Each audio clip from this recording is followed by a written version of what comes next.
Hello বন্ধুরা, কেমন আছো? আশা করি ভালো আছো। আমিও ভালো আছি। এই দেখো বন্ধুরা, আজকে আমি শেয়ার করব তোমাদের সঙ্গে গাঠি কচুর রেসিপি। এখানে আমি গাঠি কচু দেখুন উঠিয়ে নিয়েছি। তারপর উঠিয়ে একটু রোদ দেখিয়ে সেদ্ধ করে ছুলে নিয়েছি। এখানে নিয়েছি কাঁচা লঙ্কা, আদা। এটাকে আমি একটু সর্ষের তেল দিয়ে ভেজে নেব।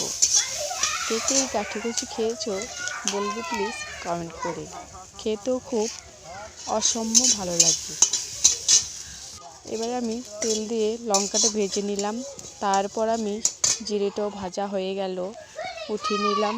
তারপর ওই কড়াইতে তেল দিয়ে আমি গাঠিটা ভেজে সুন্দর করে ভেজে গাঠি একদম ভেঙে ভেঙে গুঁড়ো করে দেবো, ডালের মতন করে দেবো।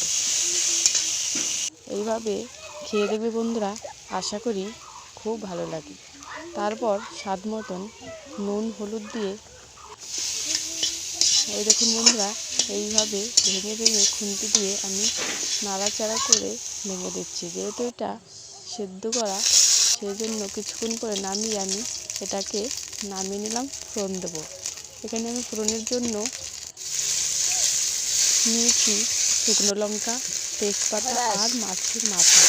এটাকে ভেঙে চুড়ে দিয়ে তারা ফোড়নটা দিয়ে দিলাম। তারপর কিছুক্ষণ পরে ভেজে রাখা মশলাটাও আমি দিয়ে দেবো, অ্যাড করে নিই। তারপর দেখুন বন্ধুরা, প্রায় হয়ে আসছে। আরেকটু জাল করে আমি তরকারিটা নামিয়ে দেবো। কেমন হয়েছে ভিডিওটা বলবে প্লিজ কমেন্ট।